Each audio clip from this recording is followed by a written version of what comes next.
what the fuck? My fault. My fault. I didn't know the space bar turned the shit off, but now that I know that shit, I'm gonna start doing it. So yeah, that was my fault. I didn't. The stream didn't restart itself like it did last time. So yeah.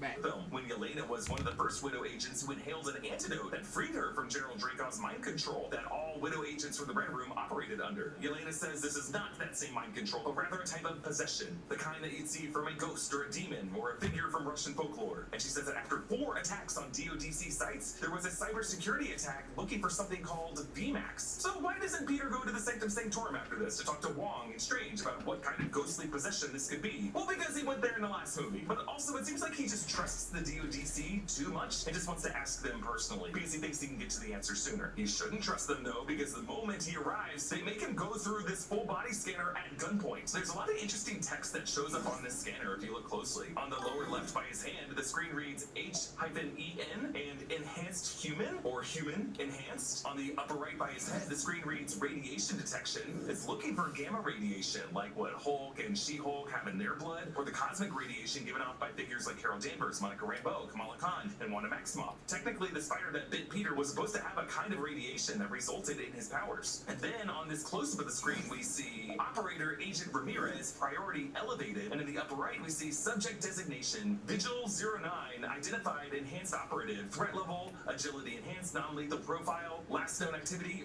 urban traversal via synthetic filament, visual lock acquired, confidence 92%. I guess that other 8% would be him taking off his mask. And then beneath that, a rundown of Peter's abilities and their classes, according to the DODC. You can see superior strength, muscle fiber density, 12,500 PSI tensile strength, enhanced class B, superior agility, neural response time, 0.02 seconds, reflexive overdrive class C, heightened senses, ocular enhancement, 360-degree peripheral awareness, augmented class A, enhanced perception, ocular enhancement, peripheral awareness, and then again augmented class A. So this is huge. We are seeing how the DODC has already come up with various categories and classes of enhanced individuals and their abilities. The DODC was already hunting enhanced persons in the Ms. Marvel series, which included the clandestines from the Nord Dimension and the Jersey City girl Kamala Khan, whom we now know has a genetic mutant status. And in Wonder Man, the DODC was processing violators of the Doorman Clause in Hollywood, which included Simon Williams, who in that series was mysteriously born with the powers that he had. Peter meets a new director of the DODC, William Bill Metzger, played by Tremel Tillman, who is an incredible actor from Severance. In the comics, William Metzger is a militant anti-mutant leader and propagandist. Giving a student government authority this name tells us that Marvel Studios plans to use him and the DODC in their future as a mutant hunting agency. Metzger in this scene really lays out all the reasons the DODC are the true villains of this movie. He shows Spider-Man the hand ninjas and says that they were just a group of kids without a leader, and he saw opportunity in redirecting the threat that they brought.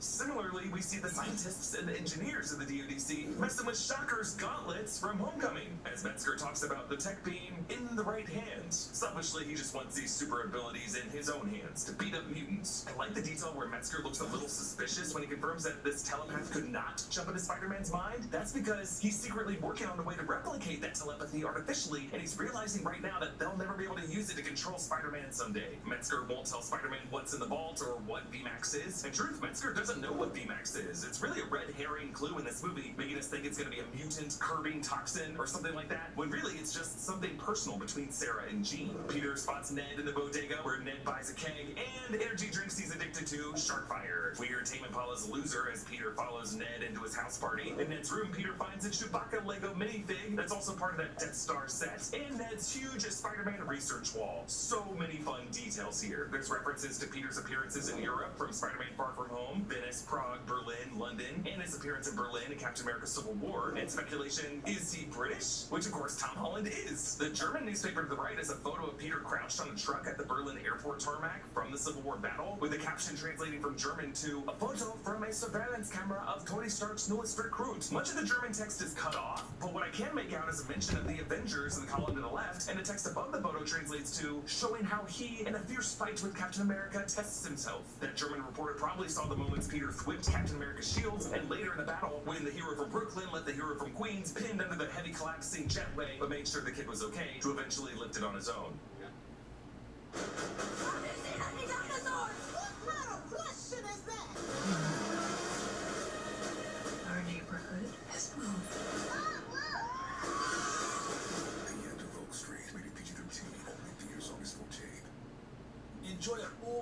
plus premium chicken bites for just $7. It's the $7 big deal meal.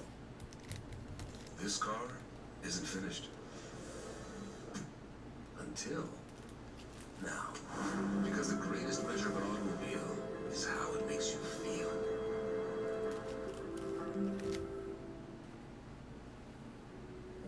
The Graco Smart Sense bassinet automatically detects baby crying and starts soothing it. Perfect timing. Party's on. Behind him fast. These won't last long. Got hard, kid. Where you from? Who is? Brooklyn. And again, these news articles would still exist despite Dr. Strange's memory wipe spell, which did work physical media because none of those reports showed who Peter Parker was under the mask. There's also an article behind the clipping of Peter at the airport battle that's actually in Czech, suggesting this would be an article from one of the Prague reporters reacting to the fire elemental attack in Spider-Man Far From Home and the Night Monkey. Specifically, we see the name Mysterio and phrases translating to in combat gear and the characteristic round helmets of, and then energy disruptions utilizing as nuclear. It sounds like this Prague reporter was describing the Mysterio fishbowl helmet, and they're worried that fire elemental attack, which are really the drones faking that illusion, were powered by nuclear technology. We also see a newspaper clipping mentioning adrenaline junkie Ewan Hendry being arrested for scaling a skyscraper for the 8th time. Ewan Hendry is a set decorator who worked on this film. You made yourself an Easter egg, Ewan. We also see how Ned realized that Peter's shoe size is 9.5. Okay. Then this article reads, Spider-Man Unmasked. Could this Latino parkour prodigy be the web slinger? 10 years ago, Carlos Rodriguez was a viral sensation with his impressive parkour videos until he mysteriously stopped uploading. Could it be that he picked up a new identity? Ironically, the word parkour actually gets pretty close to the real identity of Spider-Man. And then another note breaks down known characteristics. Gender, male, age 18 to 25, ethnicity white, first appeared 2016, Queen's accent. Yes, 2016 would have been the first year Peter Parker appeared via his YouTube videos. And Queen's accent, love this. Tom Holland was the first Spider-Man to really hone in on a specific Queen's accent, and it's part of how his normal English accent has disappeared into the character. With this movie, you can really hear how Holland perfected it and amped it up, as he would have spent 4 additional years as a New Yorker. Holland recently joked with Amy Poehler on the Good Hang podcast about how English actors often are the worst at doing American accents because many of them don't super focus on one specific regional dialect. The Brits are not always the best at American accents. That is true. I think, conversely, like with Brits, when they do American accents, the one thing that they do is they kind of always turn into this kind of talking. Right. Like, it's just very, because they want to make sure that they're rounding out their consonants. There's lots of long R's. Yeah. And the next shot is a photo with Ned's estimated height of Spider-Man at 5'7.5".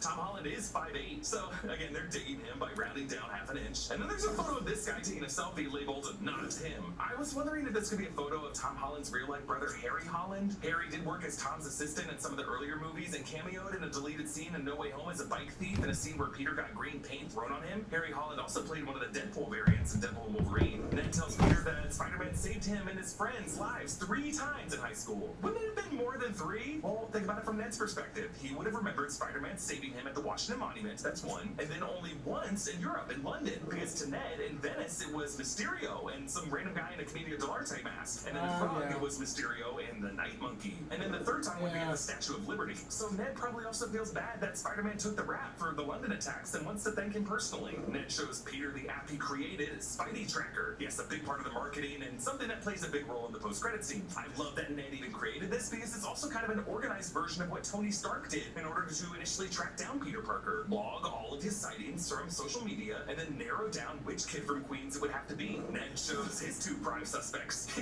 Eugene Flash Thompson, this is his cover photograph for the Flashpoint book from No Way Home. And I guess a yearbook photo of Roger Harrington. Yes, their science teacher at Midtown High, played by Martin Starr. And if you think about it, technically Roger Harrington is the same guy who was at Culver University in the 2008 Hulk film. So I love how Ned might have tracked that down and said, wow, this guy was part of Avenger events since the beginning. And again, I love that Ned would have had to assume that it would have to be someone who was with them both on their trip to DC and their trip to Europe. To the left of these is a photo of Peter's hands labeled slightly small.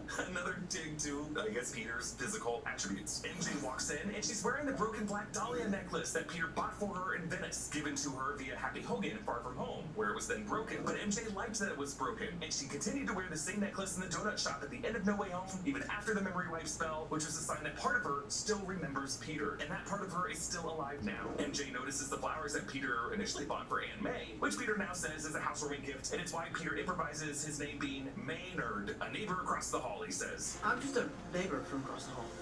Friendly neighbor.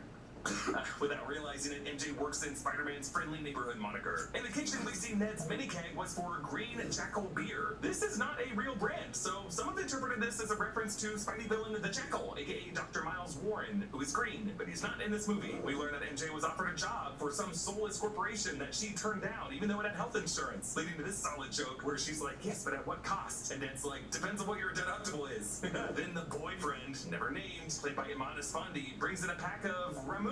This is a Japanese carbonated lemonade. Already this handsome face is sliding into the trio, into the same role Peter had. And when he plants one on MJ, Peter knows he has been replaced by Ezra Bridger and his beautiful blue eyes. Peter swings through the rain, recalling the much shorter kiss MJ gave him on Tower Bridge and Far From Home. And then the moment the three of them were on the rooftop in No Way Home dreaming of a fresh start at MIT. Then the moment he said goodbye to MJ, and when he nearly told MJ the truth at the donut shop. Back at home, a very drippy Peter sees his reflection in the monitor, showing his eyes all black. He collapses, much like Tobey Maguire's Peter collapsing in a cold sweat in the 2002 film. Now we see the memory that Jean nearly hacked into, sometime after Aunt May caught Peter wearing his Spider-Man suit in his bedroom. I like how in this memory scene, they seem to make up Marissa Tomei and Tom Holland to appear younger, kind of like they looked in Homecoming. And Tom Holland in particular speaks in a higher register and a slightly less pronounced Queen's accent. The next morning, Peter wakes up in a cocoon, suspended outside, mostly naked in this alley. An outside corner like this would be where a spider would naturally find a safe spot.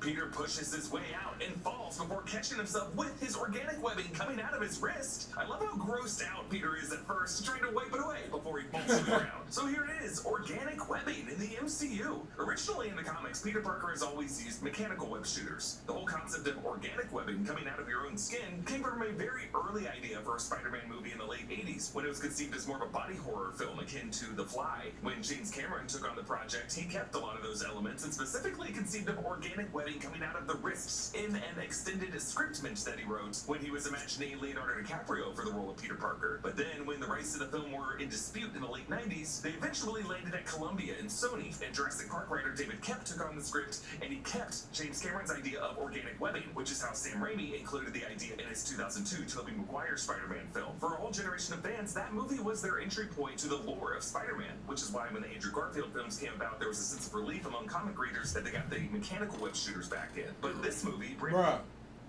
I remember when they first announced Amazing Spider-Man with Andrew Garfield. I instantly, when I say instantly, I mean instantly was like, nope, this is not my Spider-Man. And the reason I said that shit is because I saw the mechanical web shooters. It wasn't because of the actor. It wasn't because of the way the suit looked. It was because of the suit look. Cause from the first Amazing Spider-Man, that shit looked horrible. I ain't like that one. At least the eyes. I ain't like that. Then I found out it was made from sunglass lens and shit. I'm like, no.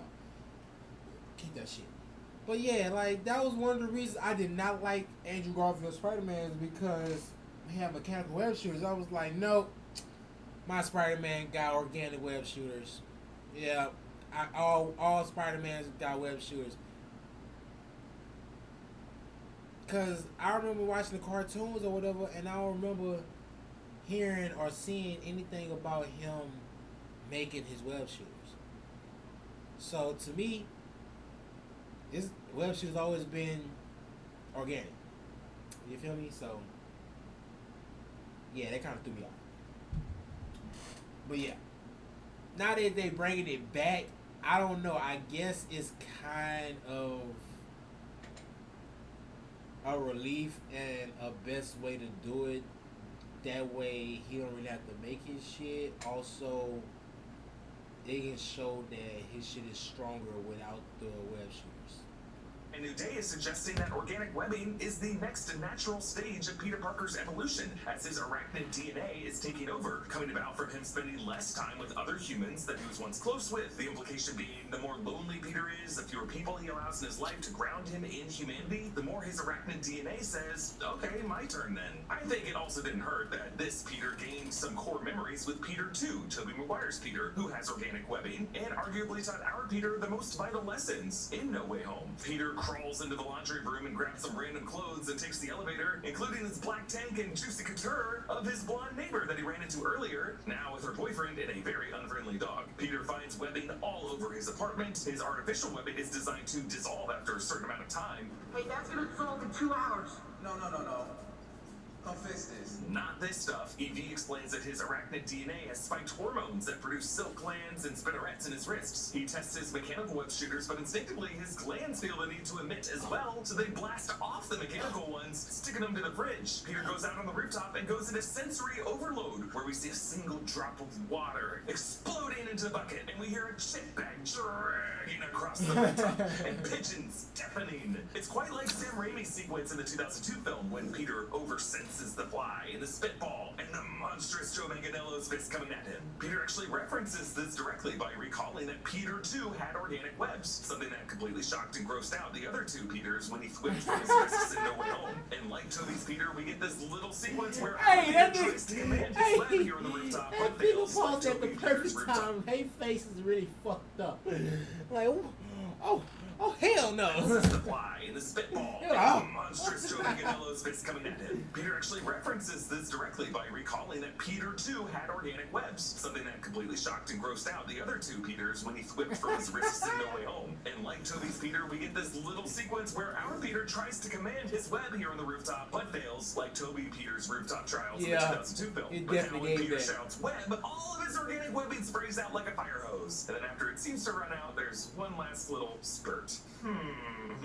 Bad Bunny's AO plays as Peter chaotically smashes into a water tower and then slides across another rooftop and sticks to these pigeons. I mean, all I can really see with the purple clouds of the sky and the way the sun is shining through them, just great coloring throughout all of this. But unfortunately, in all of the wide shots of Manhattan in this movie, whenever we see JP Morgan Chase Tower, we do not see the new Avengers Tower next to it, as it appears in the recent Doomsday trailer. It's not in this movie, and it's really frustrating. Right, The control bro. is No. 6 feet. They showed a shadow of the Avengers Tower, but it did not have that other,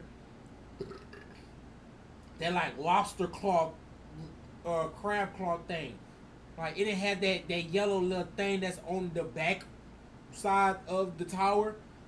They didn't have it, so I'm like, when is this movie set? I mean, what year is this movie set in? Like, what the fuck? Emacs in the DODC data center, Peter swings into this area screaming, smashing through 3 signs: Bob's Hotel, then this taqueria sign, and then Jen's Pizza. I love the depth of this shot. There's 3 objects of varying distance from camera getting knocked before a quick camera pan and Peter crashing practically in the foreground. Gene-controlled Scorpion attacks, smartly using Scorpion's stinger to drag his body to a halt. Peter's headache worsens and Gene/Scorpion sticks the stinger right in his face, and now Peter's arachnid DNA takes over, and Peter goes into instant kill mode, grabbing Scorpion by his tail and that's what I literally said. I'm like, oh, so this nigga got a built-in instant kill mode? Like, cause that nigga literally blacked out. Who are you? That nigga hit that bitch, boy. That nigga was like pissed. his body on a cop car and then ripping off that tail and completely beating him with it. DeWolf arrives and tells Spider-Man that he almost killed that cop, and Peter seems particularly terrified by this, fueling my theory that one or both of Peter's parents were first responders who died during 9/11, since he was born 1 month before those attacks, and something must have happened to his parents for him to have to grow up with Aunt May and Uncle Ben. Peter goes to the campus of Empire State University. Empire State is a college that Peter attends in the comics and various other media. It's where he meets Gwen Stacy. Now, Peter doesn't actually attend attend this college as a student in this film. He just kind of goes on campus wearing an ESU sweatshirt. Bruce Banner is now a professor here. He previously appeared in the form of a photo among noteworthy scientists in Peter Parker's high school classroom in Homecoming. Banner lectures about lattice quantum chronodynamics. This is a branch of theoretical physics that describes the changes of subatomic particles like quarks and the gluons that hold them together, as well as the whole universe. Banner says, we can arrange time and space in a grid. Time and space in a grid? That kind of sounds like the way Dr. Doom and Reed Richards are going to science their way through universes in Doomsday. And ironically, time and space were the two Infinity Stones that Bruce Banner was most consequential with before he snapped all 6 stones together in Endgame. The Time Stone, when he got it from the Ancient One, and the Space Stone, when his variant from 2012 knocked the Tesseract, sending it to Loki's feet. Without him doing that, we would never have Loki variant L1130 and the whole Loki series, and how important the character is going to be in Avengers Doomsday. A girl named Cindy raises her hand. I assume this is Cindy Moon, though here she's played by Shannon Young Cho, and in Spider-Man Homecoming and Infinity War, that Cindy was played by Tiffany Espenson. But this Cindy asks, if Thanos was worried about overpopulation, why didn't he just use the magic glove to make more food? A valid question that channels like ours have touched on over the past 8 years. We've actually made lots of videos about what Thanos was cooking. But Banner answers the question by throwing to this Hulk fanboy Arthur, who just stands and screams, Hulk smash, and the classroom cheers. But in a way, this is really the best answer to that question, because really the logic wasn't that great behind what Thanos did. He was just kind of a dogmatic monk at the end of his life who had tried everything else. Yeah. Sometimes big dudes just get so angry that they stop seeing logical solutions to things and just give into their rage to smash shit. And sometimes what gets smashed is half of all life. After the class, Peter asks Banner about his inhibitor device. Banner had earlier models of this wrist device in the Shang-Chi post-credit scene and in She-Hulk. It's a device that keeps him in a human form instead of his smart Hulk form that he created in the Gamma Lab in Avengers Endgame. If you look closely at this device, you can barely make out the serial number of ASM-14. This is a reference to Amazing Spider-Man number 14 from 1964, the first comic issue where Hulk crosses over with Spider-Man. Peter tells Banner that his name is Ned Leeds, and I wondered why not just use his real name of Peter Parker here? Well, maybe Peter is worried that Banner's Hulk identity, the Savage Hulk, will remember the name Peter Parker and start freaking out. If we had made some videos, I thought he was thinking about that. Knows who Peter I doubt he was Parker thinking or about Spider-Man are. In Thor Ragnarok, Bruce experienced a total blackout for the 2 years Hulk was at the wheel. But in Infinity War, the two identities seemed to be able to converse with each other and hear each other. And it was in the second of those movies where Bruce learned this. There's an Ant-Man and a Spider-Man? There's actually a moment later on in this movie where Savage Hulk does seem to remember Peter Parker, and that's what saves Peter. Right. But here, Peter asks Banner that since he can diffuse the gamma radiation... But it's like he didn't know his identity, though. So that's why when this nigga said, it's your friend, Peter, and then he started snapping back to normal, I'm like, nigga, he hadn't met you, right? Like, they was in the same area in Infinity War, but still, that was Spider-Man. He probably knows Spider-Man, but Peter as Spider-Man, I don't think he knew that. I don't think Hulk knew that. You feel me? Like, and I want to ask Kevin that. Real talk, cause you know you're fucked up, right? Like, why would you make it seem like, oh, I understand it happened in the comics and shit, but like, how you gonna do that when they haven't met each other? Real talk. You can't say that, oh, they met each other within the 5 years between Brand New Day and No Way Home, or in between Far From Home, because Far From Home came after Endgame. Or they met each other at Tony's funeral. Like, I don't know.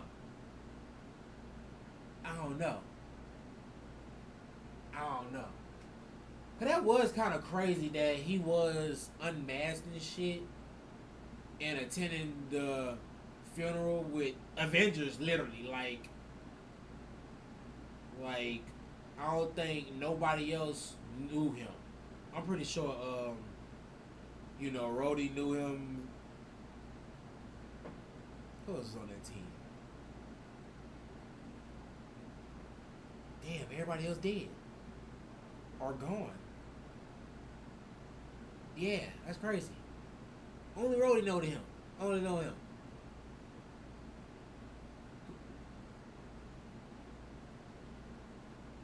Yeah, nobody knows him but Rhodey.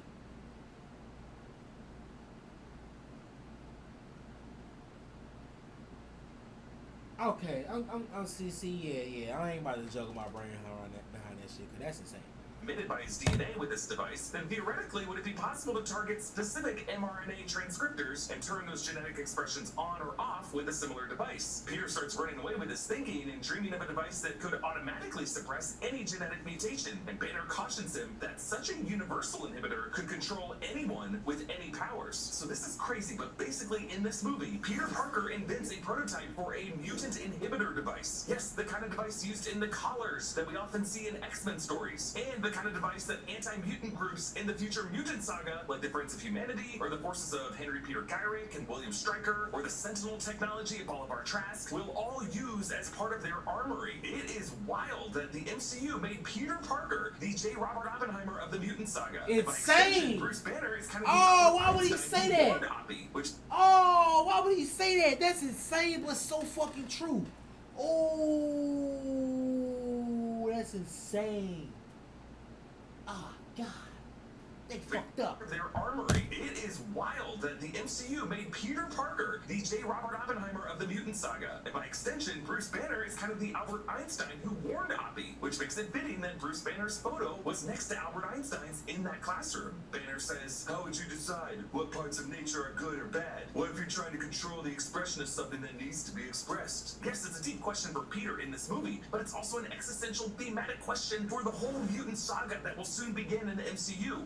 Should a sudden influx of enhanced mutants, amounting to 0.5% of the population, be controlled? Or should it be allowed to express itself? And who makes that decision? Peter wears a Delmar's Deli shirt as he builds an inhibitor chip, listening to nothing Professor Banner warned him about. Delmar's was the deli and bodega in Queens from the earlier 3 films. We actually have this shirt at our merch store, nerdride.shop, along with a new Spidey tracker design and Peter's The Physics Are Theoretical shirt. Peter listens to a YouTube video in the background where we hear Keith David's narration from the trailer about spiders. Interestingly, in the trailer, Keith David said, spiders have 3 life cycles, but here the audio changes the wording so that we hear him say, spiders have 3 stages in their life cycle. It's slightly more correct, but as I pointed out when we heard this line in the March trailer, it's still not totally accurate, because spiders are arachnids, they're not insects. Spiders do not go through stages of life the way insects do. Spiders just kind of hatch out of eggs and look kind of like they do for the rest of their lives. They just molt as they grow larger and larger, but that molting is not a distinct stage.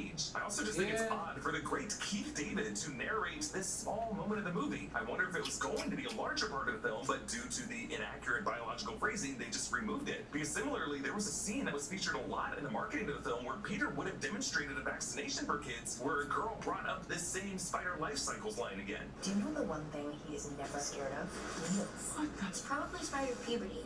Hey, hold on. Spiders have 3 life cycles. Have you shut up your old skin yet? Yeah, this scene was completely removed from the movie. Just make it very weird that Sony kept it in the marketing as late as June. Peter's 4th model inhibitor chip works on his own arachnid DNA, so he takes it for a spin outside. In the alleyway, there is a campaign poster on a dumpster for Wilson Fisk, making NYC safe. Now, some have believed that Vincent D'Onofrio's Kingpin could never appear in a live-action Spider-Man movie due to rights issues, but Kevin Feige recently clarified this. Was it? I wish Nikki loved me more than anyone in the entire world. Is she okay? No. I was calling to cancel a wish. I'm sorry, we don't really do that. Obsession, rated R.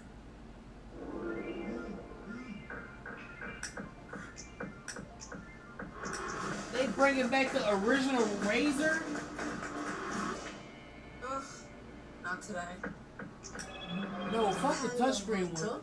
No, fuck the touchscreen one. Fuck the touchscreen one. They need to bring back the original Razor. That shit looked so clean, bro. Ain't no way that's the old one. Ain't no way. I need. Hey. Don't let me see that commercial. Welcome to the all-day sweat test. It's secret clinical versus ordinary antiperspirant. Let's go. You got this. Final push. Do you ever go down the road of Daredevil, Kingpin? From what like Vincent has said, there are some rights issues on the Kingpin side. Right. They're not. I mean, they're things to navigate like everything else. But we talked about all those. We had Daredevil in our review. Yeah. But as soon as Peter uses his new heads-up display, that signal interferes with his inhibitor, and he gets sensory overload again, and accidentally drops some web grenades, and boom. I love that we see these explode from outside the alleyway. From a physical comedy perspective, it's kind of the opposite of Peter suddenly getting swiped out of the frame by the battle van. Here, he gets blown into frame. Jean's next inhabited victim was standing right there on the moment of explosion, so she must have been stalking Peter. Oh, Spider-Man. You okay? You get rid of that monster inside you?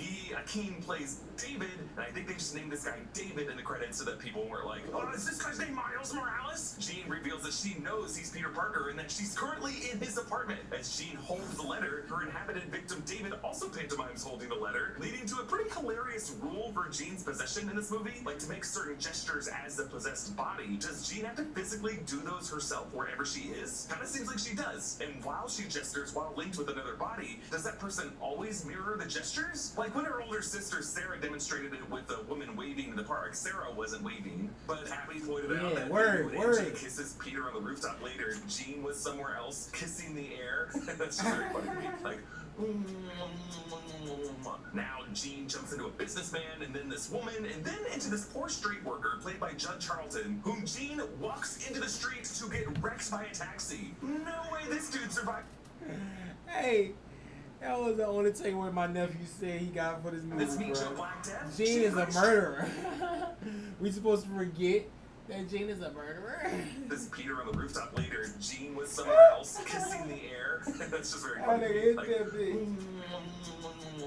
Now Jean jumps into a businessman, and then this woman, and then into this poor street worker played by Judd Charlton, whom Jean walks into the street to get wrecked by a taxi. No way this dude survived this Meet Joe Black death. Jean Grey straight up murdered this guy. I don't know, maybe she learned something about this guy when she went into his mind. I mean, that's the only justification I could think of. But even in that scenario, just kind of flag him and then circle back to him later and make him turn himself into the cops with evidence of whatever he did. Like, doing what Jean did also kind of ruins the taxi driver's day. Peter chases Jean through the bodies of the inhabited into this wedding. And I love the way he crashes into the 4-tier wedding cake. The top layer just kind of neatly drops and mostly stays intact, in case the bride and groom want to save it for that 1-year anniversary. This bride and groom are named Lucy and John. Actually, when their names show up on a helicopter in trailers, some comic fans noted that there is a Lucy and John Riker from the Incredible Hulk's comic run of the aughts by Paul Jenkins and Ron Garney, where Lucy Riker is someone dying of cancer and she gets injected with Hulk blood, making her a disfigured gamma being. I don't know. I don't think that's this couple. Evie measures the distance between the jumps and comes up with a maximum limit of 33 feet. Now, Peter doesn't know in this moment if that's the actual precise limit, because that would just be, anecdotally, the maximum that Peter and Evie saw while Jean was jumping in this chase. Like later in the DODC, they confirm a radius of 40 feet, so I'm guessing it's actually a bit further. Also, we learn that Jean can just sever whatever dead-end link that she has and just start over with someone closer to her. So it's not like she was trapped in this helicopter with this guy forever. When I first watched this movie, I was as convinced as Peter that he just came up with a really great plan. But when I watched it a second time, I was like, why would he assume that that would work? In MJ's bedroom, notice there are photos of just Ned and MJ, no Peter, from how they looked in No Way Home. Spider-Man comes in and quickly explains that MJ's in danger and she needs to come with him, and MJ quickly agrees to come. A little too quickly, because I think at this point Jean has already gotten into MJ, because as they're swinging, they never seem to be within 40 feet of anyone else. Zendaya plays this rooftop scene so well, because on one level she's giving us the astonished MJ realizing that they must have known each other, but also the actress gives us enough to suspect something is off about her. She's just a... Man, this scene right here played with my emotions, and I did not like it at all. A little too doe-eyed in this realization. I It's said like bitch Jean so Grey is loud. doing a theater girl audition of someone realizing something. If it were just MJ figuring something out, her realizations always come with a bit of sarcasm and a little paranoia. None of that is here. But possessed MJ here recalls the Washington Monument, London, and Prague. She does not bring up the Liberty Island scaffolding incident, maybe because Jean doesn't want to alert Peter's spidey sense that he might have to go jumping after MJ in a moment. Jean, as MJ peels up Peter's mask above his mouth, just like Kirsten Dunst married Jane did when that Peter was upside down in the 2002 film. But this loving kiss is followed by the complete unmasking and tearful hug, followed by this gut punch as Jean now says, "Go ahead, Peter. Touch her. Hold her. You've been wanting to do this for so long." Damn. Zendaya really knows how to drop a Hey, Cass. Hey. How long have you been fucking Nate Jacobs? This scene really had all of us fooled. Gene as MJ mocks us, the audience. True Love's kiss breaks the spell and reunites star-crossed lovers. Yeah, I kind of thought it would for a second. Right. And notice how Michael Giacchino's music here is exactly what we hear in the previous great twist of this franchise when Peter's in the car with Liz's dad, revealed to be Vulture. In that scene, John Watts used the shifting traffic lights on Michael Keaton's face to convey his villainy. Here, Destin Daniel Cretton has Zendaya step back to let the neon red glow on her face. Peter's right. What Gene is doing here is monstrous. To control a woman's body without her consent and make her kiss another person is a form of assault, Gene, on both MJ and Peter. Yeah. Is Gene too evil in this movie? We're going to talk about that in our Hey. Sneak Peek podcast episode coming Sunday. They shot this on the rooftop of the real-life Silver Cup Studios, the New York area production facility where many interior scenes of Daredevil Born Again were shot. Peter's arachnid rage emerges and he suspends Gene-controlled MJ over the ledge, just like Tombstone did to him earlier in the movie. And remember how Tombstone asked how long it would take for Spidey to hit the ground? Now Peter's gonna have to do some of that mental math to answer that question. I mean, it's not that hard. It's 9.8 meters per second square times the height of the building. I'm sure Peter has gotten that figured out. Gene kicks MJ off of Peter and lets her drop, and I love this transition. Just as the red light leaves Zendaya's face, representing Yeah. her body, Yeah. that's when MJ's Hey, sets in. We man, get this movie is so slow-motion fucking good, bro. This movie is so fucking good because you saw her leaving the body as the light fade, bro. That was insane. Because you literally saw MJ realize she was falling. Like, she was just so calm. She was just, then hit that bit. Oh, God, that's that bullshit.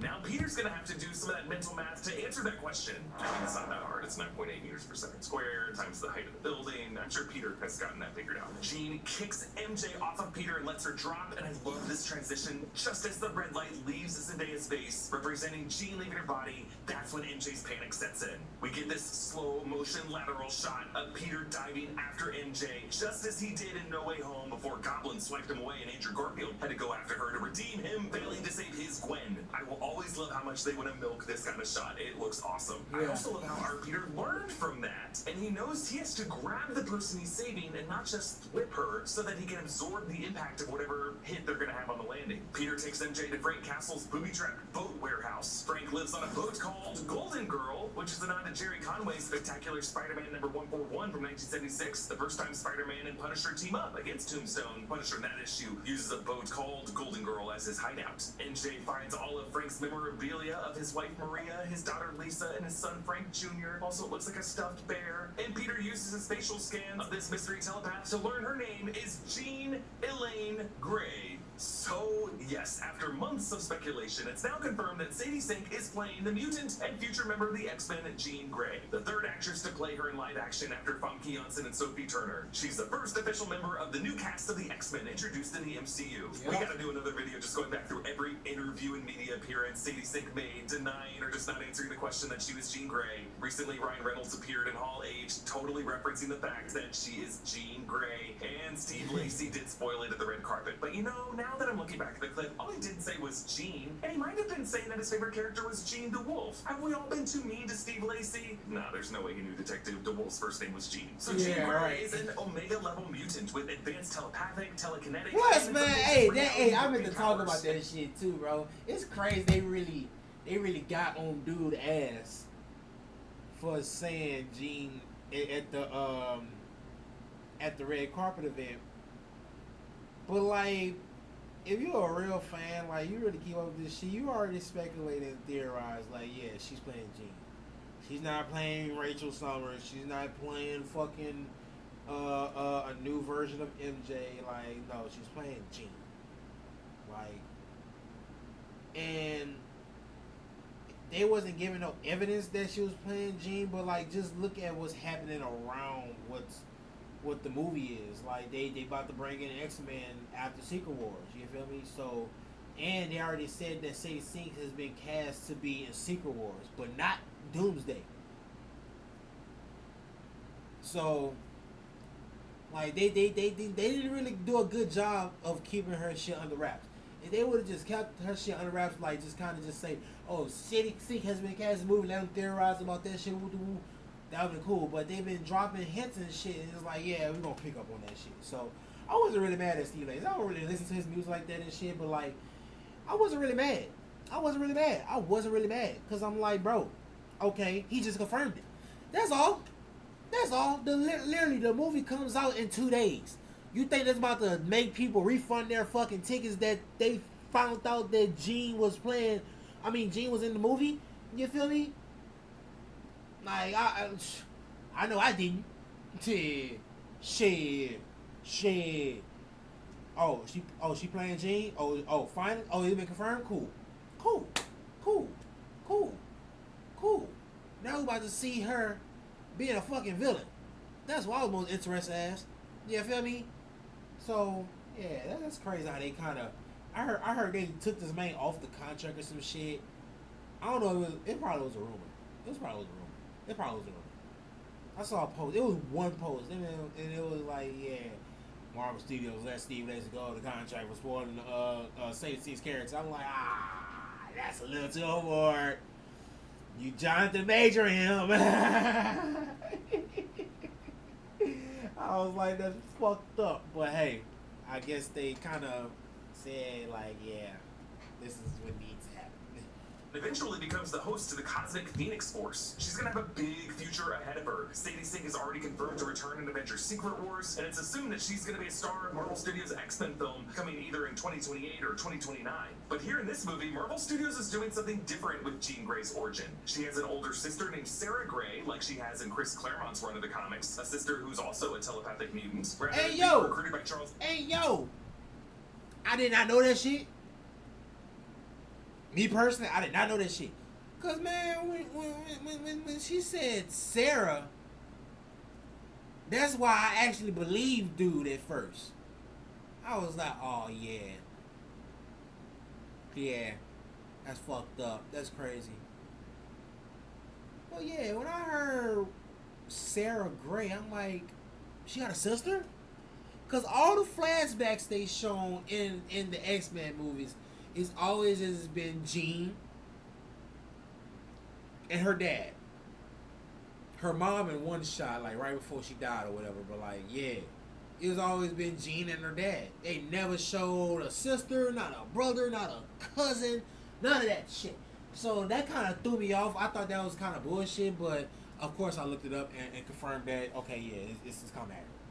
Xavier from a young age, this Jean Grey begins with her and her sister abandoned by their mother, Elaine, into foster care. And then they become runaways using their body hopping powers for fun until they were hunted by Metzger in the DODC. So questions for the X-Men/mutant plan at Marvel Studios remain after this movie. Are there other future X-Men in this 616 universe? Like, is there a Professor X and an Xavier Institute up in Westchester County? Was there an Eric Lenscher Magneto who survived the horrors of World War II in this history? While Marvel Studios has confirmed characters like Kamala Khan and Namor as genetic mutants, are there other young mutants in the 616 universe like Scott Summers, Aurora Monroe, Hank McCoy, Bobby Drake, who just haven't been discovered yet? Is there a James Logan Howlett, Wolverine, in the history of this universe, like that headline about a man with metal claws fighting in a bar brawl in that one She-Hulk episode? And why is Marvel Studios introducing a homegrown mutant now in the 616 universe right before the events of Avengers Doomsday, which will so prominently feature returning X-Men from the Fox X-Men universe of Earth 10005? And really,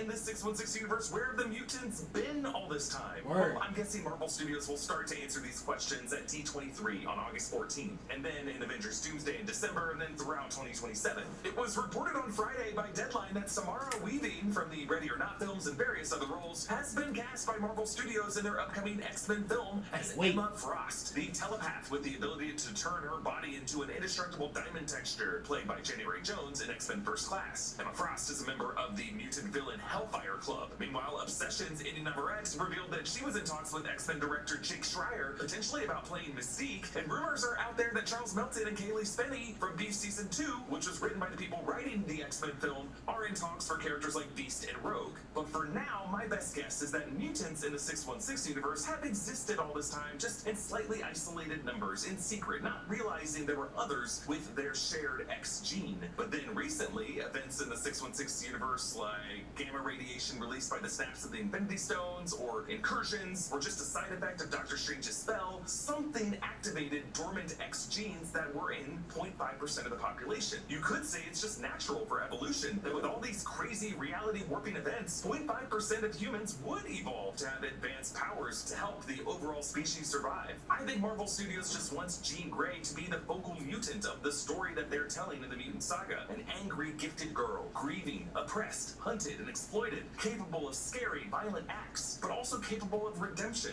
Introducing her in this billion-dollar Spider-Man movie, I think, is the best way to get young viewers invested in her journey, and Sadie Sink is amazing casting for that. As to the Doomsday and Secret Wars of it all, I'll have more thoughts on that in future videos. MJ helps Peter fix his inhibitor chip and gives another voice of warning, saying this is like altering your DNA. Using the Oppenheimer example, she's kind of like Isadora Rabi, lovingly warning this Oppie that he is opening up too big of a Pandora's box. Meanwhile, Jean has raided the DODC headquarters tower. When Peter gets in here, he sees some hand ninjas kind of limping away, wounded from trying to fight the Hulk. Jean shows Peter Banner's broken inhibitor, meaning she inhabited Smart Hulk. This is his 7'5" form from Endgame, capable of talking and wearing some clothes, and is conscious enough to be controlled this way. So now Peter has to use his second inhibitor chip on Banner first. But Jean gets a sudden headache. I wonder if she's struggling to contain the Savage Hulk identity beneath the mind of Banner that she's inhabiting. Frank Castle arrives, laying some suppressing fire and roaring like he always does. Peter traps Banner in this web grenade, and I love how Banner here does one rare range attack that I don't think he's ever done in the MCU. The seismic stomp! He does it on Punisher! I love seeing it here! Clearly, Destino Cretton is a huge fan of the Hulk. It shows. Peter webs both of them and drags Frank under a leaping Hulk to shoot him from below. So basically, Frank that was gets fire. Hulk's I like feet that. in his under section, and then when Hulk's facing away from him, he totally gets a shot right up his butthole. Now Frank revs this alien grenade. So the art book for this movie confirmed that the DODC also has confiscated Chitauri tech and Sakaran tech and tech from Rocket Raccoon. So I feel like this grenade is something Rocket had. Now Banner is able to angrily force Jean out of his brain, but it's really the deeper Savage Hulk monster that's the source of this rage. Frank and Peter bicker over a plan. Peter goes to try to contain Hulk with a chip, while Frank goes to take out Jean, and he wants to shoot her, a plan that he'll eventually just carry through in this movie. But Frank gets distracted by this alien skull in a liquid tank. I think this is a preserved Chitauri skull, so Jean surprises him and inhabits him, and hilariously notes, this guy's got issues. Yeah, just pay no attention to the ghost son screaming at you in the corner. Later, John Bernthal has some fun with his Sadie Sink voice saying, whoa, good luck with that, Peter, and kind of walks away. And I just love hearing that we get a proper Bruce Banner Hulk out scene. It's crazy to think how rare it's been in this franchise to actually see Bruce Banner try to fight off and ultimately lose to the Savage Hulk that tears out of his shirt and not cut away from it. 2012's Avengers only showed the moment Banner actively controlled the transition. I'm always angry. But it's clear here that Destin Daniel Cretton just really gets the Hulk and what makes him iconic. So now we stay with Hulk on the full transition, and for the first time since the opening minutes of Infinity War, Hulk is back to his Savage Hulk form. 8'5", more monstrous than Ruffalo actually looks, and now our man is shredded. He's veiny, there's no body fat, he's terrifying. Hulk's first move is to grab Spider-Man by the legs and thrash him around, just like he did to Loki and Thor. He's got a favorite move, but one thing that Hulk is not ready for, because he's never fought Spider-Man, is how nimble the spider is. Spider-Man crawls on Hulk's back, which is an iconic visual that goes back to their first comic duel. Spider-Man 14. This Spidey versus Hulk fight is just exhilarating. Cretton and Pollack shoot Peter in this shot, webbing down a corridor at us on all surfaces, having the camera follow Peter as we're spiraling down the hallway, and this giant green thread just plows after us. This spinning Inception hallway is my favorite shot of the movie. I swear to God. Webbing eventually snares Hulk, and he breaks out of it with his other iconic range attack, the Thunderclap. The Thunderclap was featured in the 2008 Incredible Hulk film, but that Hulk used it to extinguish flames on a helicopter. It was shown again briefly in the She-Hulk series, but Smart Hulk's Thunderclap was shown as weaker than his cousin Jen's were. But this Savage Hulk's Thunderclap is an explosive blast. Peter grabs the Shocker's gauntlet, labeled in his heads-up display as Gauntlet X. Maybe the DoDC is starting to use the X nomenclature for how they plan to use these devices. Spider-Man and Hulk tumble out the side of the building. When Hulk rams them into the facade they're speeding past, we get this great scaling of his massive thumb and fingernail on Peter's shoulder. Peter misses the chip at first, and it flies right at camera, and then he whips it back away from us, and then he webs past Hulk, and I love this detail, how Hulk learns during this fight. He just looks at the web and grabs it to pull Peter back through a window. yeah. Now Peter swings around the building, webbing Hulk to pin him more and more against the face of the building. Yeah, but that shit was unfortunately, the fine. chip will not stick through Hulk's thick skin, so Hulk rips off this whole side of the building, sending them falling in the debris. But Peter has fought in this kind of terminal velocity environment before, jumping from debris piece to debris piece while saving the heroes from Thanos' moon toss in Infinity War. So now Peter's able to lily pad back to Hulk and Shocker Gauntlet uppercut. So now with Hulk being tugged backwards by the heavy debris, he tries to stand his ground, and then Peter, thinking he has the upper ground, goes in for a KO, but Hulk catches the Shocker Gauntlet and crushes it. Hulk nearly kills Peter here, but Peter gasps, "Bruce, it..." Bro, My friends. I thought it was over with for Peter. We had it all. I totally agree. I ain't gonna lie. I thought it was over with Most for him, magnetic right? person I'd ever seen walked into a room. I was about to kill Spider-Man. There's something very wrong That with would FX's The Shards premieres August 5th on FX. that would have fucked a lot of people head up. Guys, cooler won't refill itself. Price is averted, my man. Walmart really delivered? That fast? Who knew? I say one, you say out. One. I say. Who wants a margarita? Ordinary pads can budge. Try Always Flex Foam for up to 0 bunching, 0 leaking. Switch today. Tools from Harbor Freight are doing hard work in real garages across America.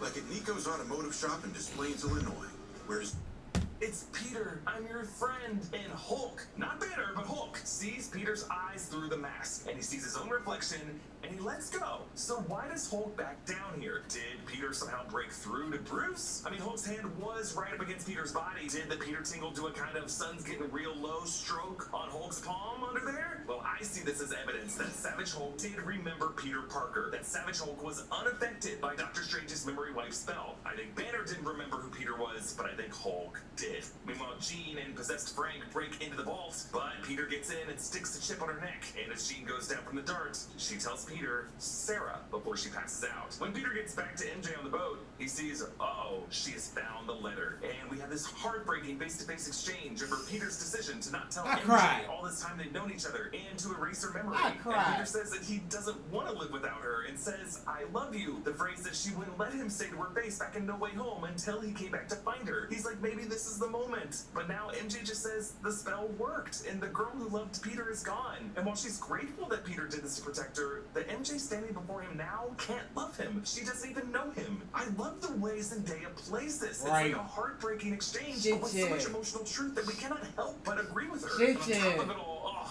Peter has to hold MJ. as he's Right, home. bro. MJ isn't breaking up with him forever. She brings him inside to meet Ned. The Spidey Tracker app says that Spider-Man is in the direct vicinity. Oh yeah? No way, that's crazy. Ned drops his tablet the same way he dropped the Lego Death Star upon seeing Spider-Man in the same room as him in Homecoming. Notice the tablet glitches when it hits the floor. I wonder if this is connected to the glitches the app experiences when it locates another Spider-Man in nearby space in the post-credit scene. It could all come from Ned's innate sorcery that he had in No Way Home, specifically when he located Peter 2, Tobey Maguire. Peter and Ned go right back into their old ways, this time working together to build a Lego X-Wing, mirroring how they previously built a Lego Death Star. The X-Wing is the fighter that brought down the first Death Star, just like the rapid-fire questions Ned asked And Peter. bruh, I ain't gonna lie. When Jean got caught, I thought the movie was over. I swear to God. I really thought, like, yeah, okay, boom. Jean, I mean, not Jean, MJ don't love her. Love Peter no more, so. Yeah, boom, about, oh, Ned still don't remember too? Okay, that's cool too. You feel me? Oh, they still friends, or in a way, or what. So, like, I'm like, that's cool. I like that.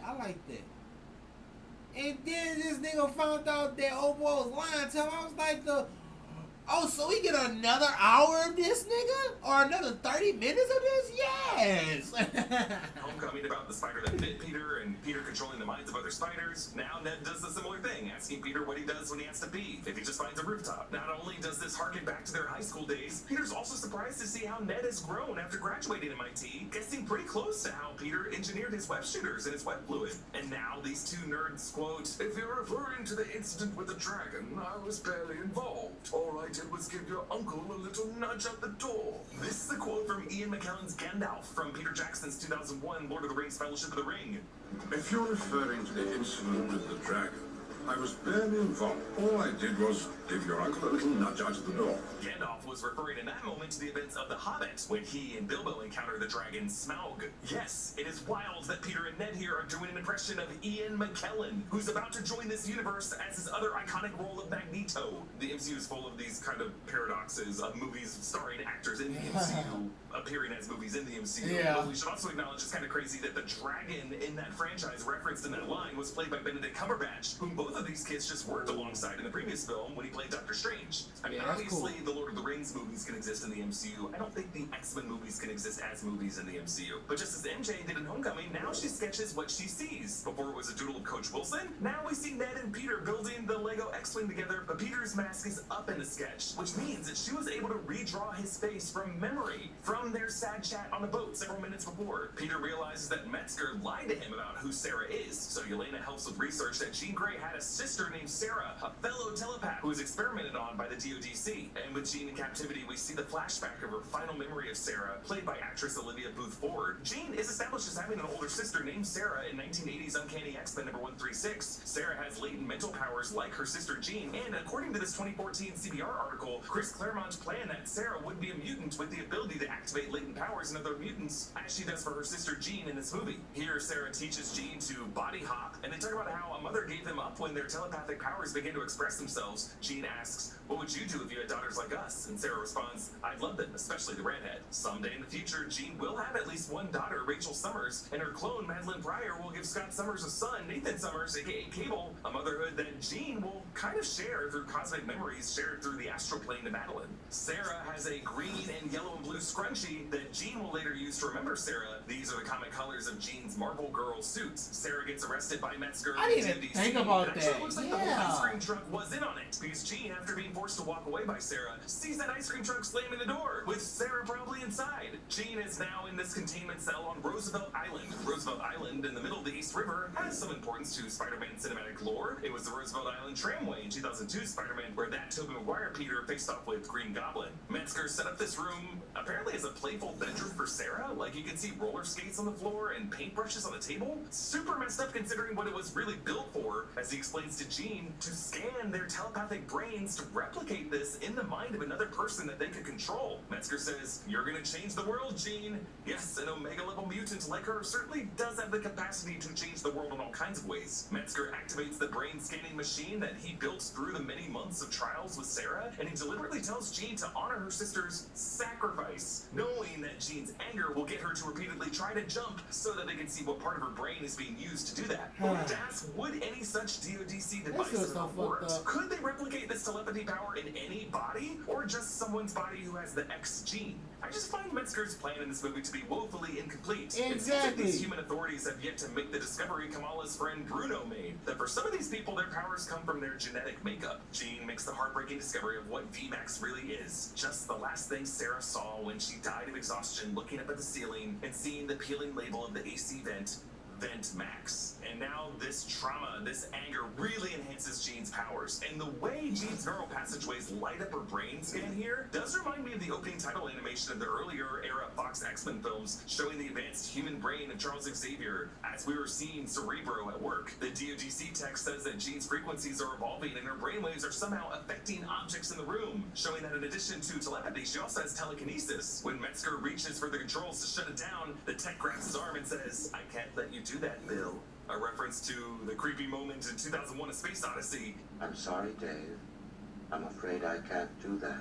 Jean says, "The only hands that will control this power are mine." And boom! She releases a psychic shockwave that blows out the windows of the control room, freezing everyone in there, and it's spreading out from Roosevelt Island and then throughout the city, freezing diners in this restaurant. I love the detail of the cyclist crashing into the car crash and the cyclist himself going paralytic midair, and then of course Right. the dog on the other side of the barrier barking. Jean's psionic energy pulsates with a translucent rainbow glow that goes particularly pink when we pass through it to Frank. Usually a pink glow is a manifestation of Jean Grey's psionic powers. Peter goes into this prison facility and Jean takes control of the hand. I love Fen Zhang's fight choreography, even if I don't know why logically the hand are in this movie. Notice how at first they all link up in a chain with their initial blows against Peter, and then they leap in the air at him, which even Peter can't help but marvel at. God, that's cool.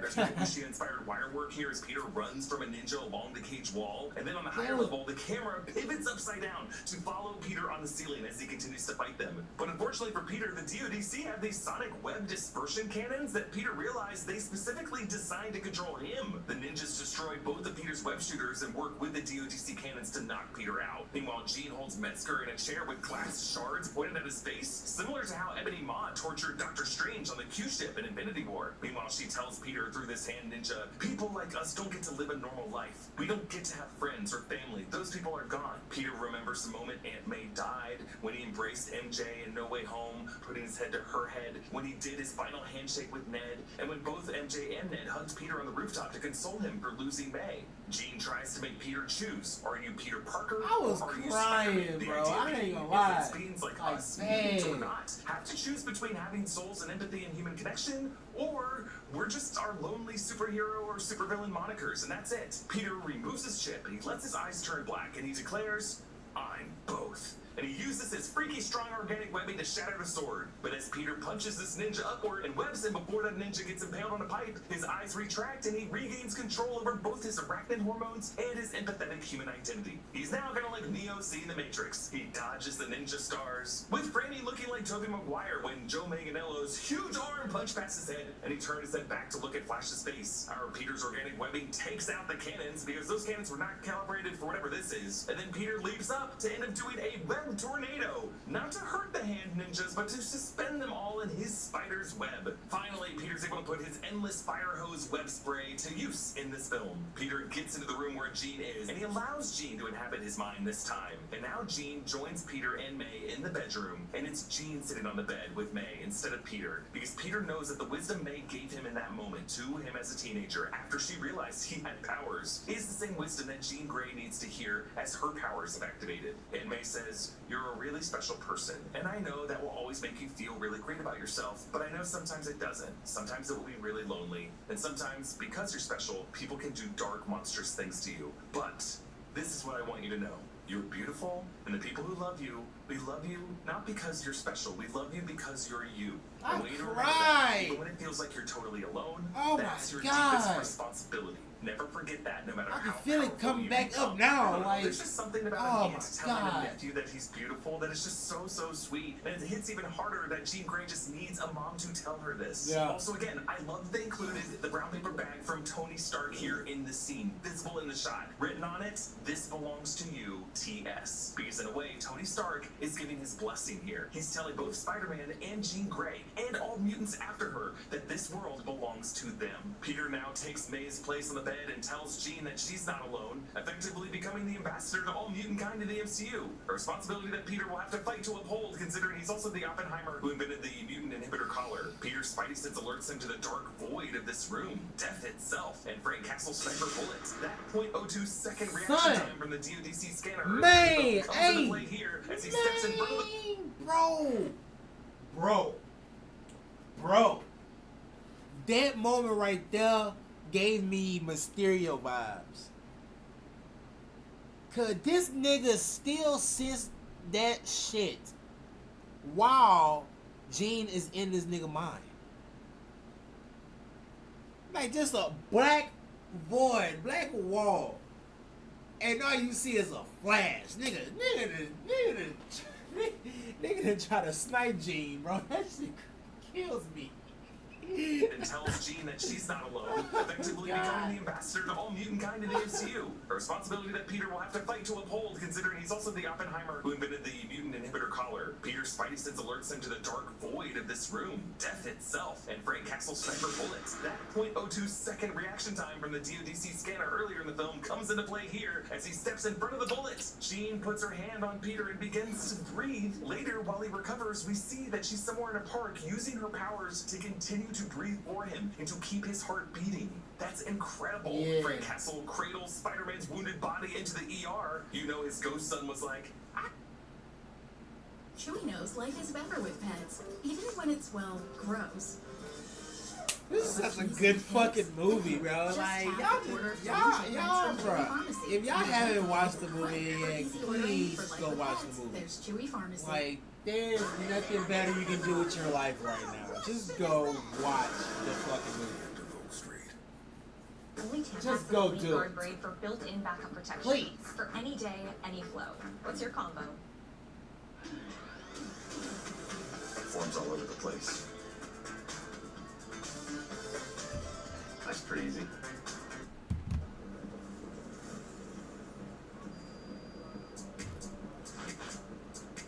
I didn't mean get him, Daddy! Frank holding Peter like this recalls Steve McNiven's art in 2006's Civil War #5, when Peter, after getting the Iron Spider suit and unmasking himself publicly, ends up getting beaten up by Jester and Jack-O-Lantern, and Punisher finds him and takes him into an infirmary shouting, "Give me a medic, now!" The people of New York City hold candlelight vigils, and we see the Empire State Building light up red and blue. This shot was actually recorded in March of this year, when Tom Holland appeared on the observation deck of the Empire State Building to promote the launch of the first trailer. Peter wakes up and finds MJ's drawing at his bedside with lots of other crappier kids' drawings. After an apology from Frank, Peter walks out unmasked among the crowd as Frank redirects their attention up to the window, waving wearing the Spider-Man mask from the room, allowing Peter to just enjoy this moment. In a way, Frank also gets to experience something new, the adoration of fans. Yeah. Frank seems to be like crouching down with his legs spread out to look shorter in the window. One other kid in this crowd seems to recognize Peter and kind of does the webbing hand gesture to him, and Peter playfully does it back. It's kind of like Captain America Winter Soldier, when the random kid was able to see under Steve Rogers' ball cap disguise, and Steve trusted that kid to keep a such a secret. good Now, I would like to say that this movie. kid could be a young Miles Morales, but I can't make that case for every kid in this movie. Also, the year right now in the MCU is like 2028 to 2029,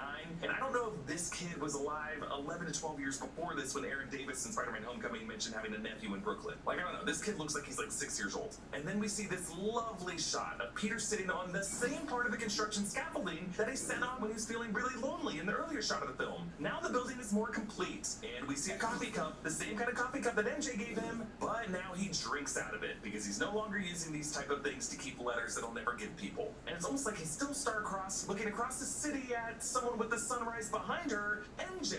She is sitting on the same rooftop where she, Peter, and Ned sat atop in Spider-Man No Way Home when they were dreaming of their future, and she holds her broken black dahlia necklace, part of her misses what she had with Peter. And then we see Jean resting her head against the bus window, a reflection of herself leaning back against her head, like two Jeans sharing a mind. I guess. An astral form of Madeline Pryor coming in the I future, perhaps. guess. This bus is taking Jean somewhere out of town. I'm gonna assume it's going north toward Hudson River Valley, Westchester County, where a certain Xavier Institute might be. Peter puts up fresh flowers on May's grave. The epitaph of the headstone, when you help someone, you help everyone, certainly takes on a deeper meaning as Peter helped Jean Grey and potentially helped all future mutants. Detective DeWolf calls to say that Metzger is still missing, but that Yelena Belova is helping the authorities investigate the files the DODC tried to have scrubbed. So now we see how Yelena and the new Avengers could be out. I'm curious.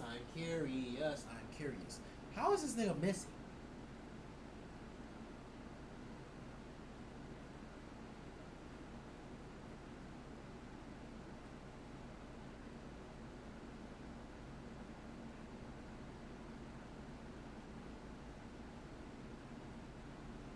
See, yeah, I gotta watch that movie again. Cause I understand, like, the last scene that we saw him in was Jean being knocked away by Peter or somebody and dropping the glass and shit and kind of not controlling him no more.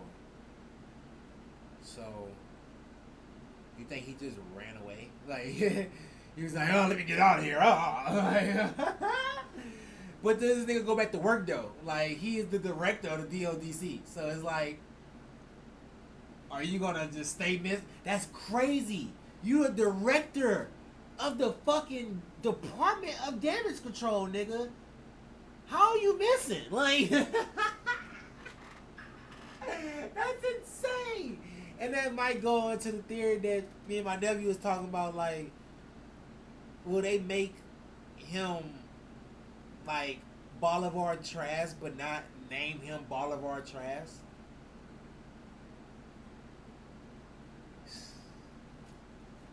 What?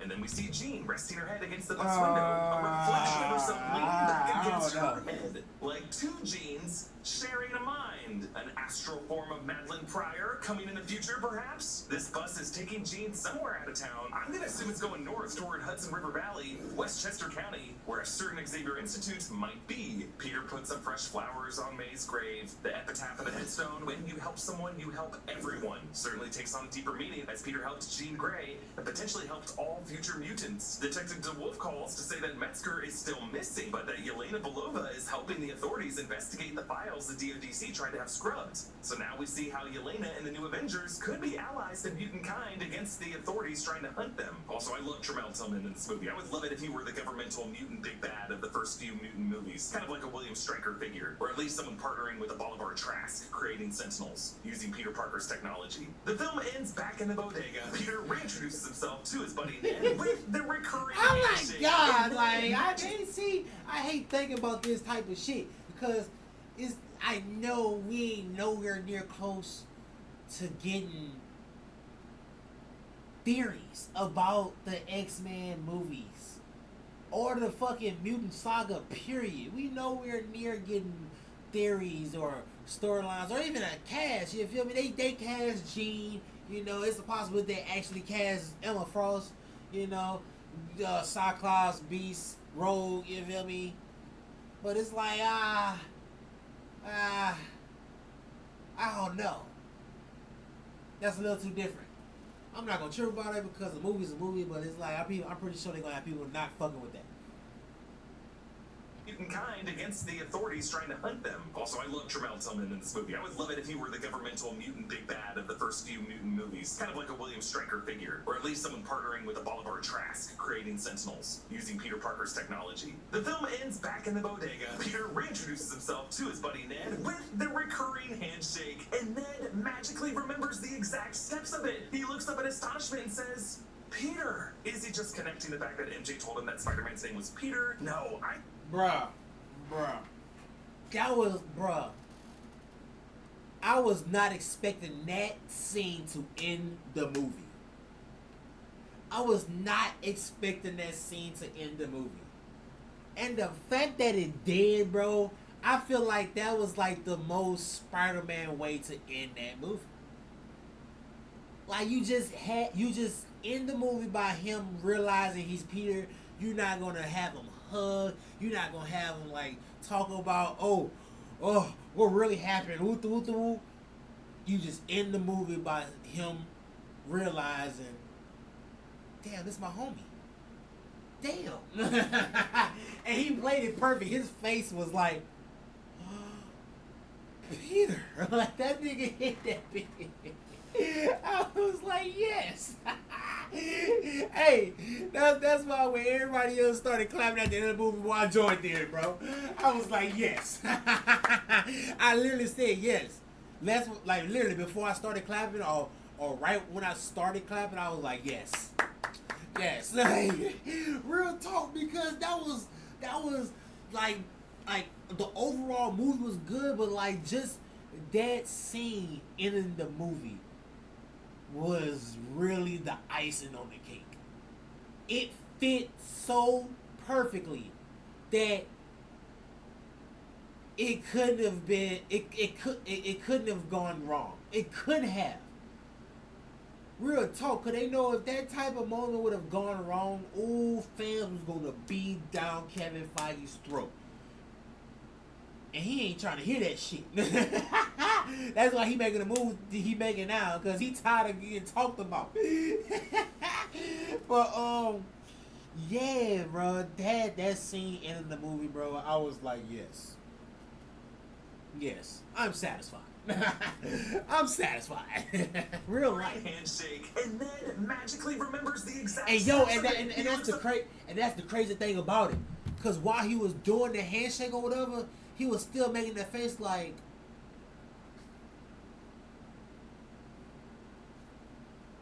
He was still making that face like, why is he doing the same move as me? Why am I doing the same move as him? Like, what the fuck? And then right at the end when he do this, he was like, Peter. Like, that nigga, that shit was crazy.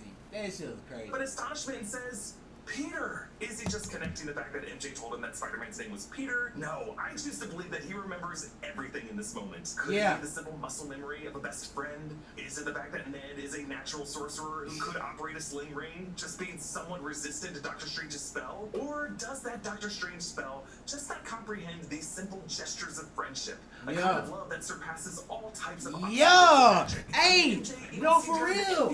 Oh, bitch, not for real though. Not for real, because that, if you think about it, that's what caused, shit. What, ooh, man, the first season of Loki, that fucking filler episode when Loki and Sylvie was on Leventus 1 or some shit, and they had like a moment of connection type shit, and it caused a branch or some shit, or it caused a moment. It caused the event or some shit. It did something. To alert them. And it was like, oh no, what's happening right here? This is about to end the multiverse. What is happening? It's just love. Like, it's just love. Hey, but that's cool. That's cool as fuck, because it's like, bro, that really visualize how strong love is, bro. Like, it can really bypass fucking sorcerer spells. You feel me? Like, it can bypass mind manipulation. You feel me? Like that's literally kind of like the same thing that happened earlier with Hope. It's like, oh, you know a nigga is out his fucking mind when he trying to he trying to be relatable with you, or he trying to be your friend. Hey, that shit tripped me out. But like that, I like moments like that simply because it's relatable, and it also makes you feel good, or makes you feel a way like, yeah, anything is possible with love. And I'm laughing, but I'm laughing sarcastically because that's some true shit. As fake as that shit could be, that shit is true as hell, simply because it's like, bruh, it's that type of shit where it cannot be a way fucking around with your head. It's gonna really hit your heart. Fuck being around. It's gonna go to your head or whatever, but it's gonna really hit your heart. Then it's gonna be like, oh, what am I doing? Like, that's why that nigga Hope realized at the last moment when he looked at his reflection, he was like, who am I? Wait a minute. I'm about to kill Spider-Man. Nigga, what the fuck? Hey, hit that bitch, but nah, I like that shit. Let me stop laughing. Or does that Doctor Strange spell just not comprehend these simple gestures of friendship? A kind of love that surpasses all types of obstacles and magic. I mean, MJ even seemed kind of envious of the natural bond that Peter and Ned shared, as if she knew that these two were really the ones who needed each other. And for how I think this final shot connects to Ned's Spidey tracker in the post-credit scene, watch our post-credit scene video. But two little details that I will add here that I did not cover in that video. This Spidey tracker app has a new emblem in the lower left, and that was not there in other shots of the Spidey tracker app throughout the film. And the second detail is, we gotta remember that this app works by users posting sightings. So really, this secondary Peter is a sighting in space posted by someone else. How? Who posted it? Was it Nick Fury from a space station? Or was it posted by a Ned variant using a variant Spidey Tracker app on whatever variant Earth this is, just posting a sighting of whatever that Earth's Spider-Man is? Yeah. I loved this movie. Yeah. There you go. That's this many Easter eggs and details. We did it! I can't wait to see this movie again and find even more stuff. Comment down below with everything you loved about this movie. And a special thanks to one of our NR Underground subscribers. Dad, look. Dad, look, it's Spider-Man. It's a really cool graffiti.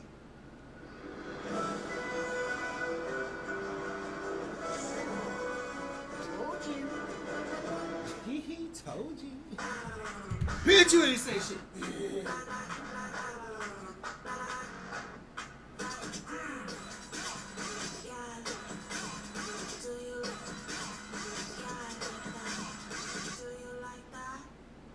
Just saw Spider-Man Brand New Day in its post-credit scene and wondering what the hell it means? Welcome to the right place in your AMC lobby. Yes, I can see you through your phone. I'm Eric Voss of the New Rockstars channel, and this is an explanation of the ending, post-credit scene, and big reveal of Spider-Man Brand New Day. Spoilers ahead in this video. Please stop watching until you have seen the movie. I'm going to be spoiling both what happens in the main movie's runtime and the post-credit scene that sets up future Marvel titles. Before I get into all this, yes, I am wearing our Who's Who design available at our merch store, nerdright.shop. Huge thanks to our viewer, Natty Ninja, who got this shirt for himself and his family. We always love it when our viewers post selfies wearing our gear and tag us. You do it too, and we'll shout you out. Okay, one final spoiler warning for both the post-credit scene and the movie. Actually, if you just want to get to the post-credit scene, you can skip to the next chapter. Alright, yes, Sadie Sink does play Jean Grey in this movie. Thanks for spoiling it 4 days before the movie came out, Steve Lacey. And Stop it. Ryan Reynolds was fully aware of this, trolling Marvel's Hall H panel wearing a literal gray jean denim outfit with a specific gray color tone that was coded Jean Grey. We all assume this is the case going into the movie, and the movie does reveal it. But she's initially introduced as just a mystery telepath, possessing random people in order to break into DODC facilities, seeking something she calls VMAX. Peter investigates this with the help of Detective DeWolf and Yelena Belova in her bathhouse office. When this telepath tries to break into Peter's mind, the memory of Aunt May from right after May found out Peter was Spider-Man, which was the final scene of Spider-Man Homecoming, I'm just about to go to the Peter's post-credit emotions scene. to spike. That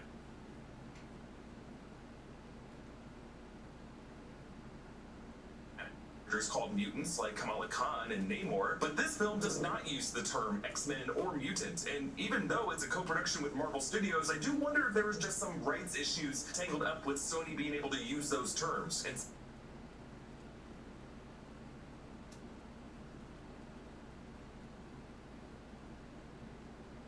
Maybe I should watch the whole thing. Let me stop. Peter was Spider-Man, which was the final scene of Spider-Man Homecoming, causes Peter's emotions to spike. That, plus learning MJ has a new boyfriend, triggers a kind of spider puberty where Peter's arachnid DNA takes over, he gets heightened senses and strength, and gets organic webbing coming out of his wrists, causing him to chaotically spew webbing everywhere, like a far messier version of Peter 2 that we saw in the first Spider-Man movies. Terrified of this monstrous form he's becoming, Peter goes to Bruce Banner to ask how to suppress his DNA, something Bruce warns Peter about as being unnatural if used universally. The telepath figures out who Peter is and tells him to stay out of her way. Peter figures out this telepath needs to be within a certain range to jump into her next body, so he ends up stranding her in a webbed-up helicopter. But the telepath gets into MJ's mind and tricks Peter into kissing her and nearly kills MJ by dropping her off of a building. Peter has to hide MJ on Frank Castle, Punisher's boat, and it's here where Spider-Man and MJ research DODC files and facial scans to realize that this telepath's name is Jean Elaine Grey. Jean got the middle name of Elaine from her mother, Elaine Grey, whom we learn about in flashbacks, abandoned Jean and her older sister Sarah, played in this movie by Olivia Booth Ford, due to these girls' telepathic mutant abilities. Sarah had gotten detained by the DODC and saved Jean by possessing her to make her sister run away and hide. Sarah wore a green and yellow hair scrunchie, the colors of Jean Grey's Marvel Girl costume. So,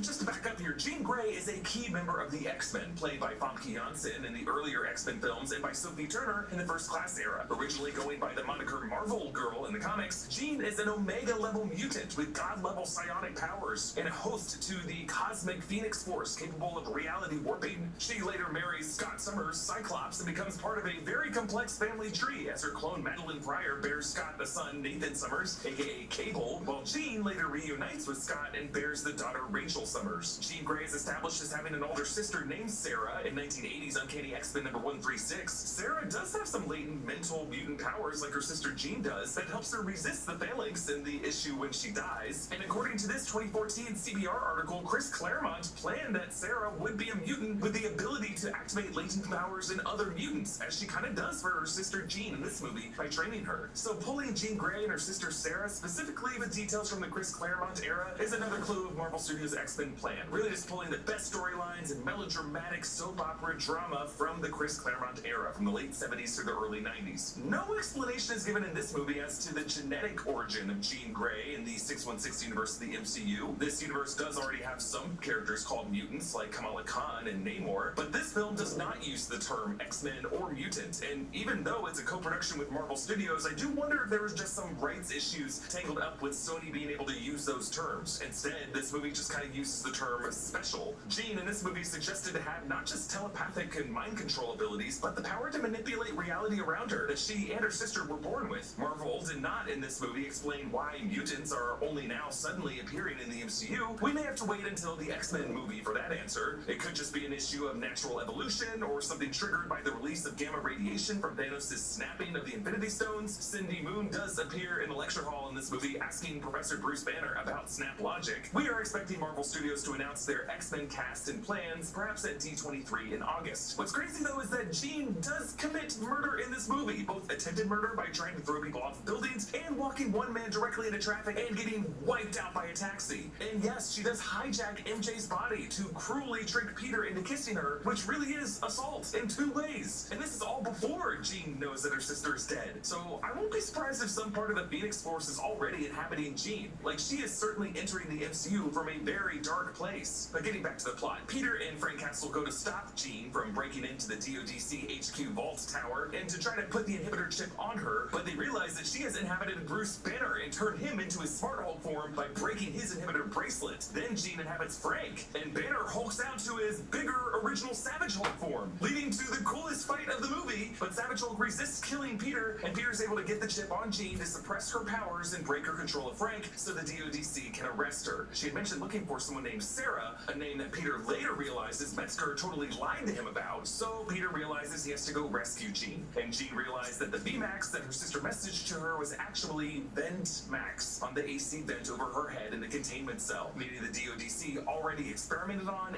and killed her sister Sarah before Jean was put in a cell. The DODC's goal is to get a scan of these powerful telepaths' brains to replicate that telepathy in the mind of another person that they can control. Meanwhile, Peter fights his way into the DODC facility through the Ninjas of the Hand, who are bizarrely working for the DODC in this movie. Peter removes his inhibitor chip, allowing his natural spider puberty to take effect, and declares that he can be both Peter Parker and Spider-Man, as he non-legally wrecks the Hand that are being controlled by Jean in this moment. The repeated experiments on Jean's brain result in her expanding her powers, as the tech working with Bill Metzger says her brainwaves are somehow affecting the objects around her. Jean blasts her psionic waves across the city out from Roosevelt Island, possessing the minds of most of the New York area and freezing them in place. Peter appeals to Jean by letting her inhabit his mind, and we return into that bedroom memory with Aunt May. And now Jean takes Peter's place on the bed, as Aunt May tells her that there will be people who do monstrous things to her because she's special, but she wants her to know that she's beautiful and that there will be people who love her, not because she's special, but because you're you. In this beautiful way, the film shows how the light inside of Peter Parker really comes from Aunt May, and that light will be needed to make every MCU mutant from here forward feel less alone. Frank Castle fires a sniper rifle bullet at Jean, and Peter steps in front of the bullet. Jean uses her reality warping powers to keep Peter from dying, and he recovers in the hospital. Bill Metzger is still missing, and the DODC is being investigated for their human experiments, so it sounds like Bill Metzger, as he is an anti-mutant figure in the Marvel Comics, will be kind of leading the charge of hunting down mutants in the MCU when the mutant Titan saga, kind of like a William Stryker figure. Meanwhile, Jean Grey takes the bus out of town to someplace that looks upstate, perhaps Westchester County, where an Xavier Institute might be waiting for her. Peter ends this movie no longer hoping for MJ's love, as she had told him that the version of her who loved him is gone after the memory wipe, and instead he reforges his friendship and memories with Ned by doing their iconic handshake. And the fact that this is how the movie ends could explain everything about this mysterious post-credit scene. We know that after a big movie like Spider-Man Brand New Day comes out and you want answers, you come to New Rockstars because you know you can trust us. Trusting the sources you get your news from is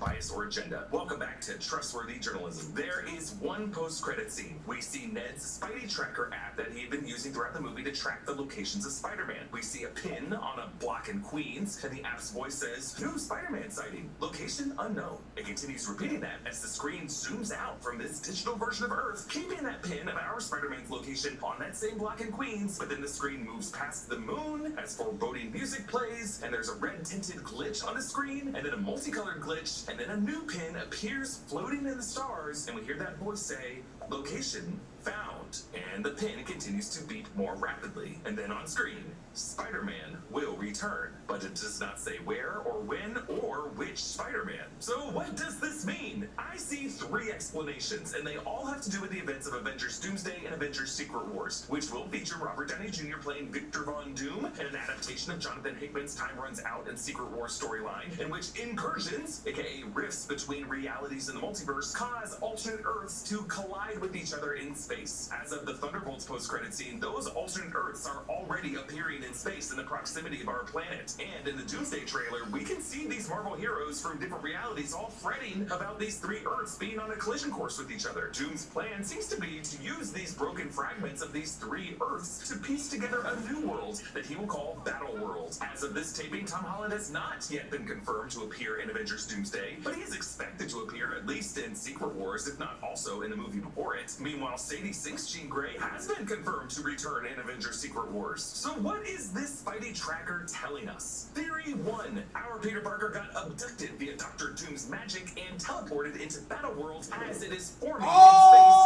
near our Earth. Note that I ain't think about that, I ain't think about that, I ain't think about that, I ain't think about that, I ain't think about that, I ain't think about that, I ain't think about that, I ain't think about that. I ain't think about that. That's why I hate when they use, I'm gonna say, scenes from other movies in the previous movie, because that would be clever, because that shit did like transition from Queens to just randomly out of space. But then again, it's like, I don't know if that's the case, because the shit glitch, like it's hidden in like another atmosphere type shit. So it gotta be another universe. Multiverse cause alternate Earths to collide with each other in space.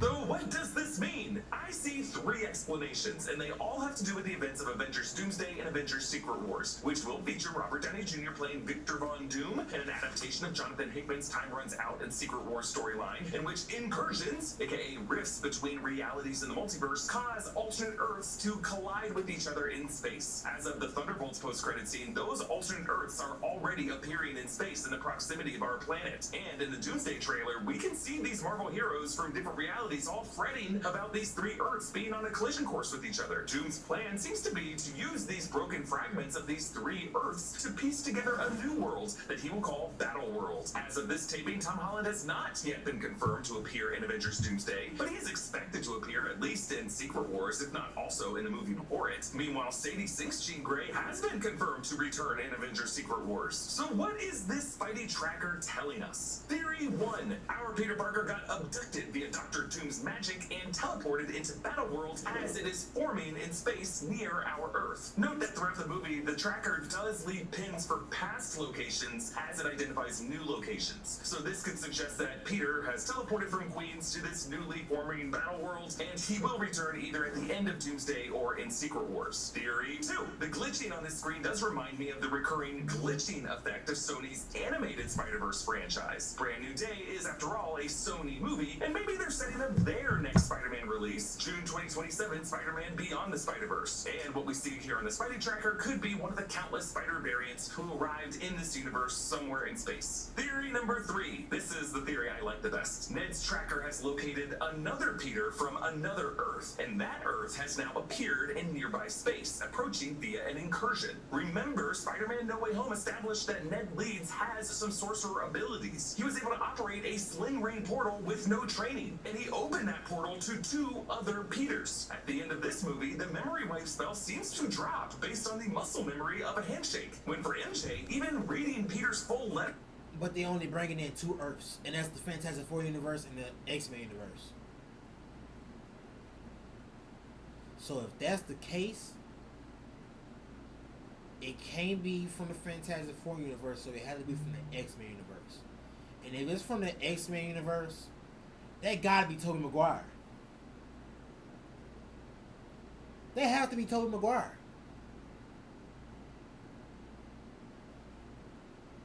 Because it was already theorized that they was supposed to be like in the same universe, even though they wasn't like sharing a universe type shit. So like the first like Fantastic Four movies with like Jessica Alba and shit, like them the X-Men movies and Spider-Man are like in the same universe. So if that's the case and they like basically showing shit for Doomsday, it gotta be Tobey Maguire. Cause I don't think the Fantastic Four universe got a Spider-Man, and I don't think they gonna be bringing like any other worlds or Earths into this movie besides the 3 they have. So it gotta be Tobey. It gotta be Tobey. To her did not refill her mind with any actual memories. Ned, based on the look on his face, does seem to fully remember Peter in this final shot. That could be his sorcery breaking through Doctor Strange's spell. So maybe his fighting tracker is able to track when another Peter has returned in the proximity of this planet. This other Peter could be it would have been variant showing of that Tom shit Holland's this whole Peter, time. maybe one who has a black suit from a Venom symbiote, or it could be the return of Tobey Maguire's Peter Parker from Earth 96283. I only bring this up because there was a rumored Doomsday plot leak that I initially wrote off as just bogus until certain Doomsday plot elements initially described. That's not the same universe as the X-Men universe. So did they retcon that? Parker from Earth 96283. I only bring this up because there was a rumored Doomsday plot leak that I initially wrote off as just bogus until certain Doomsday plot elements initially described in that leak, like Loki's TVA card and Latvian witches, started to get confirmed in real life. And I won't go into the details of it, but that leak does describe an opening scene that involves the X-Men of Earth 10005 that we know will be in this movie, and Tobey Maguire's Spider-Man from Earth 96283. In fact, it's so widely believed by the fan base now that at San Diego Comic-Con, when Marvel Studios Hall H panel began with an opening montage of past films, a particular shot of Tobey Maguire in Spider-Man No Way Home got the biggest reaction. Such a reaction that the press kept bringing it up to the creatives on the press line. Ned Leeds opened a portal to Tobey Maguire's Peter Parker before. It stands to reason his tech could identify Tobey's return to the proximity of our Earth in space. So yeah, Jean Grey will return in Secret Wars. But what is the MCU's plan for her character? Is this franchise gonna first establish her at an Xavier Institute in this universe? Or will it wait to destroy this Earth and just terraform it as part of Battle Worlds along with chunks of other Earths so that Jean Grey can meet mutants from other realities and be part of a new lineup of X-Men in a restored 616 universe after Secret Wars? Like, Avengers Doomsday is the next movie. We're running out of time. We will dig more into these questions in future videos, starting with our massive Easter egg breakdown coming to the channel tomorrow. Comment down below with your thoughts and theories on this. So yeah, it's time for me to get the fuck off because it is currently 10:50 p.m. August 1st, 2026. So yeah, I've been on here longer than I should have, but just as long as I said I was gonna be on here for. So with that being said, the time about to change, and it is 10:51 p.m. and I'm gonna fuck with y'all later. I appreciate y'all coming to watch me talk shit or talking with me. Well, come back maybe tomorrow, maybe the day after. but I will be back. All right. Peace. Did it work? Peace. Did it work? Okay, I guess it didn't work. Peace.